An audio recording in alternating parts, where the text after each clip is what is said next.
Well, hello everybody. This will be my second video this morning. I was going to do one, but then I got a question from Manufactured Reality, which I couldn't resist. It says, do you think that there's a such thing as human nature? Or are we all products of our environment? And you know, you really opened up a can of worms on that one. You know that question is like saying, what do you think the universe is made of? Or, what do you think happens after you die? Those kind of questions.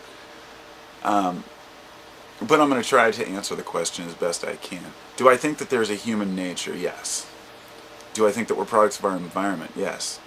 I think that science would agree that both are probably true, although in the scientific community they've been arguing about whether we really have a human nature for a long time. Now, you can refer back to stuff like Richard Dawkins, who wrote The Selfish Gene, and a lot of people support that type of philosophy, that everything that we do is in a selfish nature. And sorry, I got a cold. I went back through a little bit of history. A while back I was thinking about this whole idea of the selfish gene. About a year ago I made a couple of videos talking about whether everything we do is selfish in nature, and there were some very varied opinions on that idea, but I don't think that people want to admit that their behavior is selfish based, when often it is. And you can break just about anything down to like even altruism, which altruism is one of the big questions in that philosophical debate. Is altruism something that we do to help others because we really want to see others succeed, or is it something that we do because it makes us feel better inside? Or is it something that we do because we know by helping others it's helping ourselves, such as when we help the community, it's helping us. When we pick up garbage, we're being a good citizen, but it's helping us. You don't see many people go to another city and pick up garbage. It's that kind of thing. It's community based. In fact, on that note, I had somebody once say that, recently tell me that, because I said that I believe in community as being the most important thing, the only place we can really act. And somebody said that that's like demented and selfish, and I guess in a way it is, you're helping your own community and not others. But it's just like the selfishness of helping the self. So, Dawkins, as far as the selfish gene, he's got his own opinions. He's a full-blown atheist, so, he has no belief that there's anything beyond us, that we're just here doing our thing. There are a lot of interesting sides to this. Aristotle wrote a book, The Politics, or he wrote The Politics, and in there he considered us a political animal and said that we're political by nature. And there was also, they found out that, and I just looked this up, they found that there's actually, dopamine is released when people make a politically based decision. There's a center that's dedicated for that, or there's centers that are activated in a political decision. And those who are political people tend to build that center more. People who don't, that center seems to go away. And this is obvious. It's called neuroplasticity. It's the way that the brain forms according to what we use and don't use. So it's really difficult to know which things are natural because they feel so strong to us. Like, oh, this is just my human nature. But I have to be honest with myself. I don't know which things are human nature and which aren't. So I guess the question becomes, if we have any hardwired natural tendencies, what are they and how can we know what they are? Now, I'll go as far as to say, 50 years ago we looked at nature as a very competitive system. We were told that all the trees fight for space, all the animals are fighting for land, that everyone's in constant competition, that it's all survival of the fittest. And today, with modern science, we're starting to find different truths.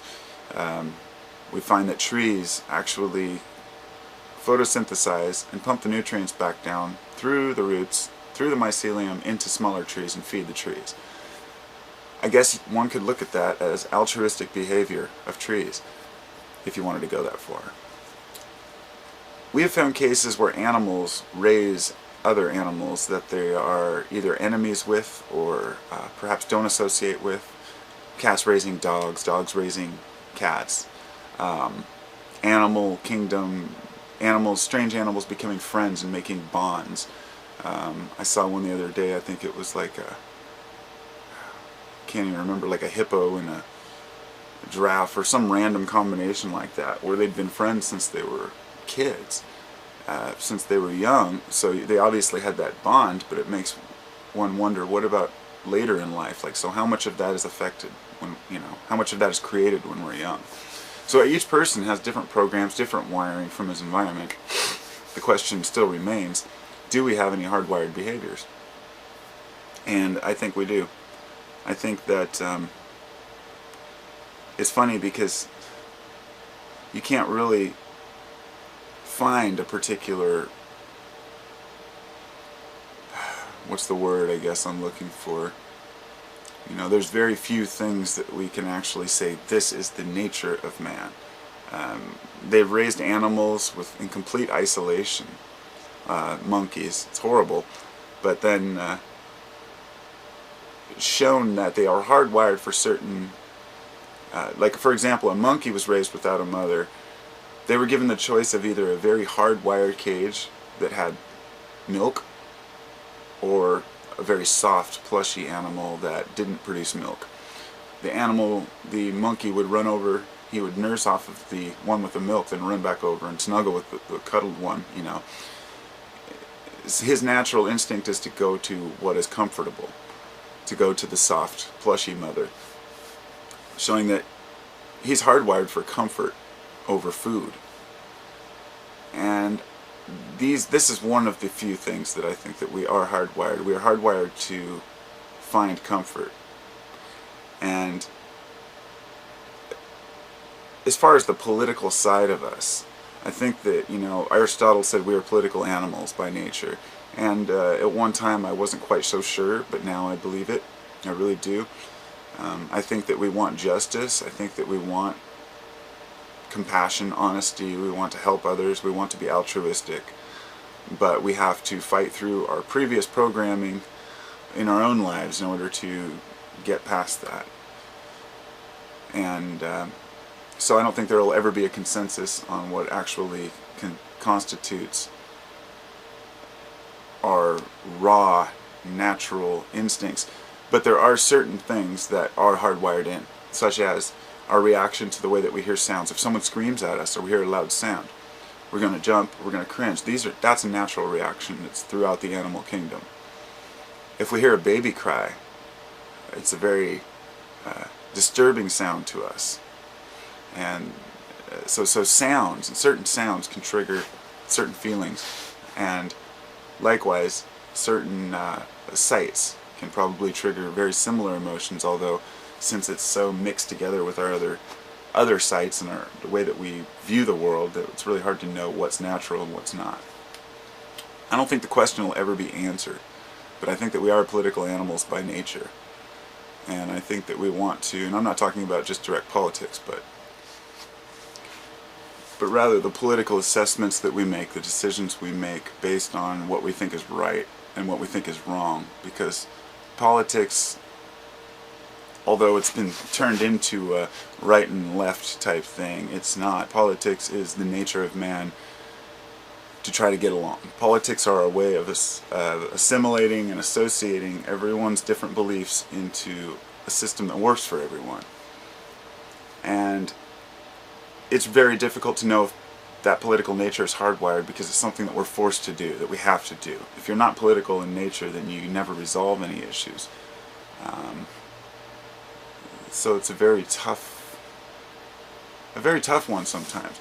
So if we're to break it down, I think that the root question of it all, since we can never know exactly what human nature really is or isn't, is altruism, is helping others something that we do naturally.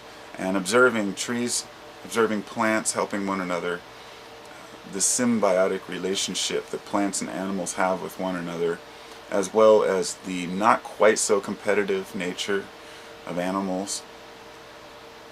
But just remember, there's sharp teeth out there. You know, that's just the thing we have to remember. You know, as passive and calm as nature may be in general, there's a lot of sharp teeth. There's a lot of fighting, there's a lot of battles, and a lot of defending ourselves. And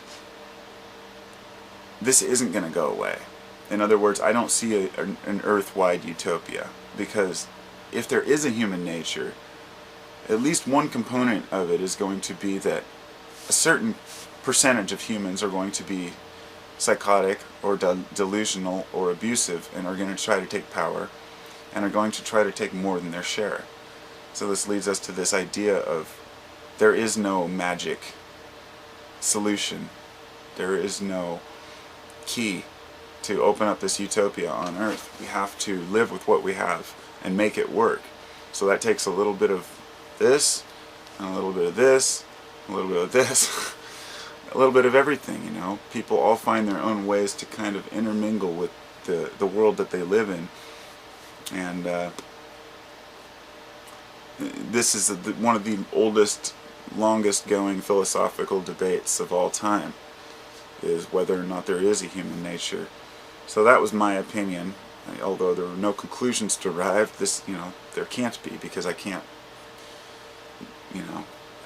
go out and speculate on what human nature may be. But of very few things, the way that we react to sounds is probably rooted in human nature, is something that's instinctual. So that would be human nature's instinct, I guess. The way we react to certain sounds, the way that we react emotionally to certain colors appears to be hardwired. The way that we react to situations is kind of a little of both. The way that the things that we believe are completely a product of our own thoughts.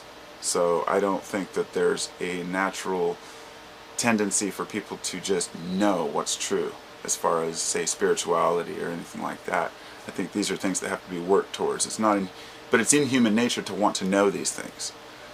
It's also in human nature to want to understand time, because with consciousness comes the understanding of time and the realization that you're going to die. So therefore, it sets you up for all kinds of different life thoughts. You know, the idea that you're going to go one day makes a lot of your decisions based on that.